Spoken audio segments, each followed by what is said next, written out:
রুটি রুটি ফুলকো রুটি, হাতে গরম রুটি, পাতে গরম রুটি। চলো বন্ধুরা, আজকের ভিডিওটা একটা গানের মধ্যে দিয়ে শুরু করলাম। আশা করি তোমাদের ভিডিওটা খুব সুন্দর লাগবে। তো চলো, এখন আমি কিচেনে চলে এসেছি। কিচেনে আর টিফিনের জন্য বানাবো কুঁদরি আলু ভাজা, আর তার সাথে সুজি, আর হচ্ছে গরম গরম রুটি। তো চলো, জলখাবার অলরেডি আমি নিয়ে নিয়েছি। এরপরে বিকেলের জন্য বানাবো কলা আমের বড়া। এটা হচ্ছে কলাটা একদম পাকা কলা, আর আমটা হচ্ছে পাকা আম, দেখে বুঝতেই পারছো। তো দেখো, একটা প্লেটের মধ্যে আমি সব সাজিয়ে নিয়েছি। আর পাকাগুলো যত নরম হবে তত বড়াটা কিন্তু ভালো হবে। তোমরা কিন্তু এরকম বেশি পাকা কলাগুলো ফেলে দেবে না, এটা একটা বড়া বানিয়ে নেবে, খেতে সত্যিই দারুণ লাগে। তো দেখো, এখানে থালার মধ্যে সব রেডি করে নিয়েছি। কলাটা ছাড়িয়ে নিয়েছি, আমটাও কেটে নিয়েছি, তার মধ্যে আছে মাঝে খেজুর, এখানে পানমৌরি, চিনি, আর এখানে আছে 1 বাটি আটা, আর এখানে আছে প্যাঁড়া ছিল 2-3টে প্যাঁড়া, আর এটা হচ্ছে কাঠবাদাম। কাঠবাদামটা টুকরো টুকরো করে নিয়েছি, আর ওটা হচ্ছে প্যাঁড়াটা অল্প ছিল। আর নারকেল থাকলে খুব সুন্দর হতো, কিন্তু বাড়িতে নারকেল ছিল না, সেই জন্য দেওয়া হয়নি। তো চলো, ঠিক আছে, বাড়িতে যা আছে তাই দিয়ে আজকে রেসিপিটা শুরু করলাম। তো চলো, একটা বাটির মধ্যে প্রথমত আমি আটাটা নিয়ে নেব। তোমরা আন্দাজ মতো বেশিও আটা দিতে পারো, তার জন্য কোনো অসুবিধা নেই। তো আমি 1 বাটি আটা নিয়েছি। চলো, এরপরে সব প্রথমে দিলাম কাঠবাদামগুলো, এরপর দেবো প্যাঁড়াটা, এক এক করে সবগুলো দিয়ে বেশ ভালোভাবে মাখিয়ে নেব। আর এই বড়াগুলো কিন্তু দারুণ নরম হয়, তোমরা বানিয়ে অবশ্যই খাবে, সত্যিই ভালো লাগে। আর এটা দিলাম পানমৌরি, এটা সবচেয়ে মেন জিনিস হচ্ছে পানমৌরি। পানমৌরি দিলে এটার গন্ধটা খুব সুন্দর হয়। তো চলো, এরপরে দিলাম চিনিটা, তারপরে দেবো খেজুরটা আমি বীজটা ছাড়িয়ে একদম টুকরো টুকরো করে নিয়েছি, ছোটো ছোটো করে নিয়েছি। এরপর দেবো পাকা কলা, এরপরে দেবো আম। চলো, সবগুলো দিয়ে বেশ ভালোভাবে মেখে নেব।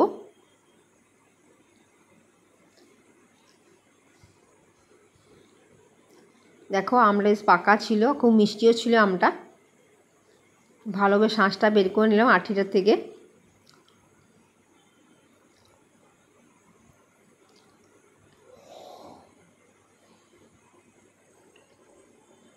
ভালোভাবে আঠির থেকে শাঁসটা বের করে নিয়েছি। এরপর সুন্দরভাবে আমি চটকে চটকে মেখে নেব। এর মধ্যে কোনো খাবার সোডা, বেকিং সোডা দেব না।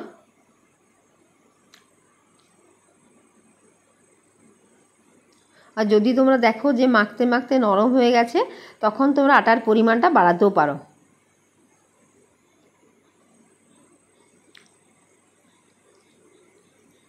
দেখো, খুব সুন্দরভাবে মাখা হয়ে গেছে।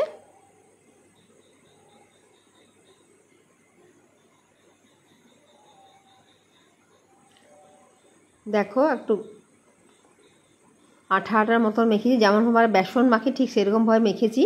তোমরাও ঠিক এরকমভাবেই মাখবে। আর তোমরা যদি পারো তো অবশ্যই টুকরো নারকেল দেবে, তাহলে খেতে খুব সুন্দর লাগবে। যখন খাবে তখন মুখে নারকেলটা লাগবে, তো আবার দারুণ খেতে লাগবে। তো চলো, এবার ইন্ডাকশানে আমি কড়াই চাপিয়ে দিয়েছি। এরপর দেবে রিফাইন তেল। এটা কিন্তু রিফাইন তেল দিয়ে ভাজবে, সর্ষের তেল ভাজলে গন্ধ ছাড়বে তেলে, রিফাইন তেল ভাজলে খুব সুন্দর হয়। তো চলো, আমি রিফাইন তেল বেশি করে দিয়ে দিয়েছি, কারণ এটা ডুবো ডুবো তেলে ভাজবো, তাহলে পুরোটা ভালো করে ভাজা যাবে।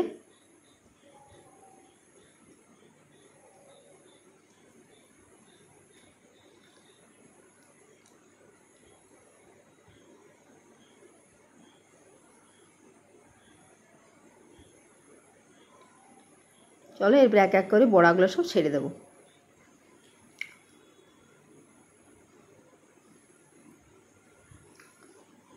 এটা একদম কম আঁচে ভাজতে হবে, বেশি আঁচ দিলে জলদি পুড়ে যাবে, ভিতরটা কাঁচা থাকবে। তো দেখো, তেলটা গরম হওয়ার পর আমি ইন্ডাকশানটা অফ করে দিয়েছিলাম।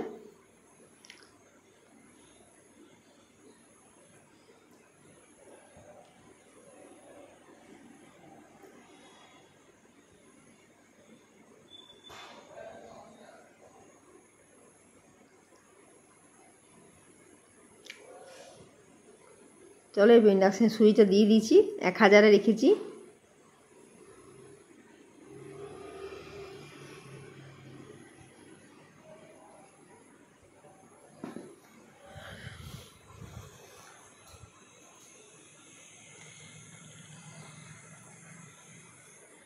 এবারে বড়াগুলো উল্টিয়ে দিচ্ছি, এক পাশটা প্রায় ভাজা হয়ে এসছে।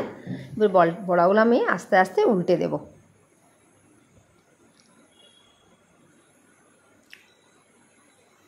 আর বর্ষার দিনে এরকম টুকিটাকি ভাজাভুজি খেতে তো দারুণ লাগে, আশা করি তোমাদেরও ভালো লাগবে।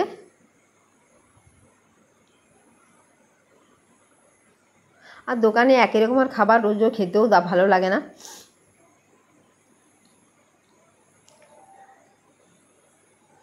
চলো দেখো বড়াগুলো কি সুন্দর লাল লাল হয়ে ভাজা হয়ে গেছে।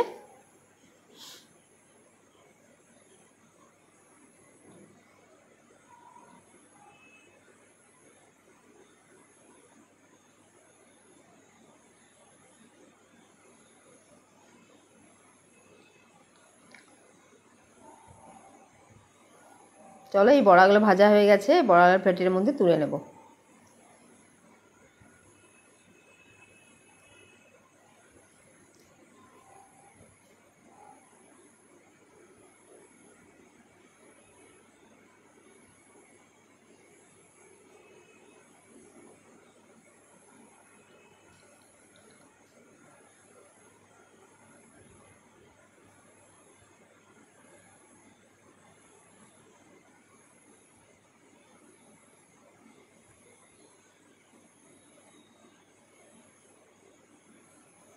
বাকি যে ছিল সেটাও দিয়ে দিলাম কড়াইয়ের মধ্যে। সবগুলো তারের বড়া সবগুলো ভাজা আমার হয়ে গেছে। দেখো কি সুন্দর বড়াগুলো ফুলেছে, আর খেতে কিন্তু খুব সুন্দর হয়েছিল। তো চলো কলা আর আমের বড়া আমার রেডি হয়ে গেছে, থালার মধ্যে নিয়েও নিয়েছি। দেখো বড়াগুলো কি সুন্দর হয়েছে, একদম নরম বড়া হয়েছে। আর এই বড়াগুলো কী বলো তো, 2-3 দিন তুমি সংরক্ষণ করেও খেতে পারো, কিছু খারাপ হয় না। আমি তো 2 দিন রেখে খেয়েছিলাম, খুব সুন্দর খেতে লাগছিল, পুরো যেমন তালের বড়া হয় সেরকম খেতে লাগছিল।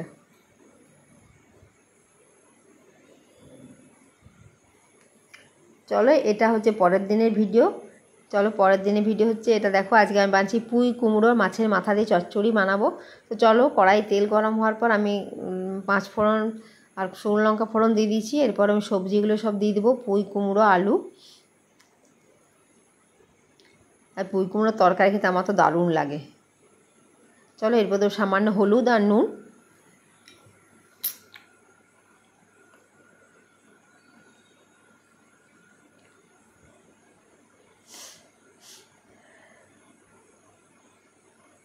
আর পুঁইটা একদম টাটকা ছিল, দেখে বুঝতেই পারছো। আর কুমড়োটা ছিল একদম কাঁচা কুমড়ো। আমার দেখেই তো সবজি বানাতে ইচ্ছে গেল, সেই জন্য বানালাম আজকে পুঁই কুমড়োর তরকারিটা।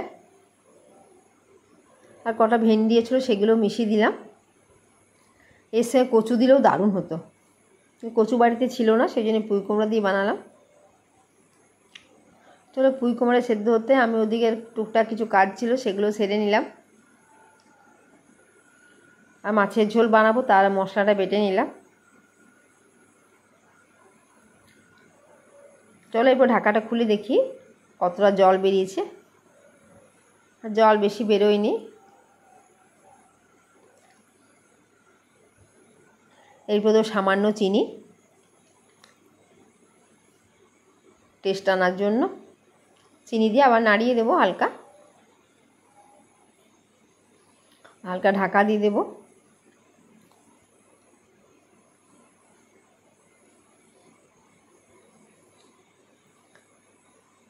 এরপরে এটা আমি বানাবো মাছের মুড়ো দিয়ে। এই দেখো কালকে রাত্রেবেলায় বাজার গিয়েছিলাম, মাছ নিয়ে এসেছিলাম। এটা হচ্ছে রূপচাঁদ মাছ, না সরি সিলভার কাপ। সিলভার মাছের মাথাগুলো ছিল, তাই ভাবলাম চচ্চড়ি বানাই। তো দেখো মাছের মাথা দিয়ে চচ্চড়ি আমি ঢেলে দিয়েছিলাম, চচ্চড়ি সাঁতলে নিয়েছি। চচ্চড়ি আমার প্রায় রেডি হয়ে এসছে। আবার চচ্চড়িটার গামলার মধ্যে ঢেলে নেব। এরপরে বাড়াও মাছের ঝোল। তো চলো পুরো ভিডিওটা তোমরা দেখো, আশা করি তোমাদের রান্নার দুধের রেসিপি খুব সুন্দর লাগবে। তো চলো মশলায় দিয়েছিলাম এখানে জিরে, ধনে, আদা, কাঁচা লঙ্কা, শুকনো লঙ্কা, পেঁয়াজ আর রসুন, সব মশলাটা ভালো পিষে নিয়েছি। এবার ইন্ডাকশানটা ভালোভাবে ধুয়ে তেল দিলাম, তেলের মধ্যে সামান্য চিনি, এরপরে দেবো বাটা মশলাটা। আর আমি কুচনো পেঁয়াজ দিইনি, আলাদা করে পেঁয়াজটা বেটেই নিয়েছি। এবার সামান্য হলুদ আর নুন দেব, দিয়ে মশলাটা ভালোভাবে কষিয়ে নেব।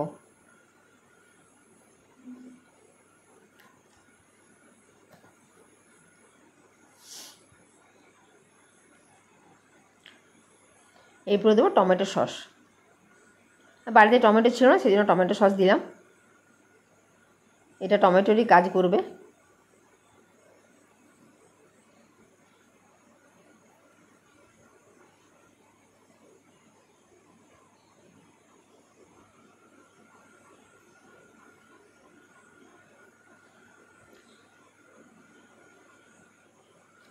চলো, মশলাটা কষা হয়ে গেছে, এরপর সামান্য জল দিয়ে দিলাম।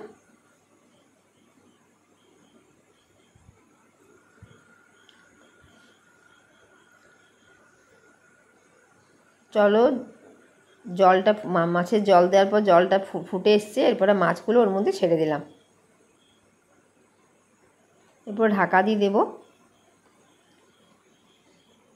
তো জলটা অনেক কমে এসছে, মাছের ঝোল আমার প্রায় রেডি হয়ে গেছে। তো আজকে দুপুরে বানিয়েছি মাছের ঝোল, পুঁই কুমড়োর তরকারি আর গরম গরম ভাত। চলো, সকলে ভালো থেকো।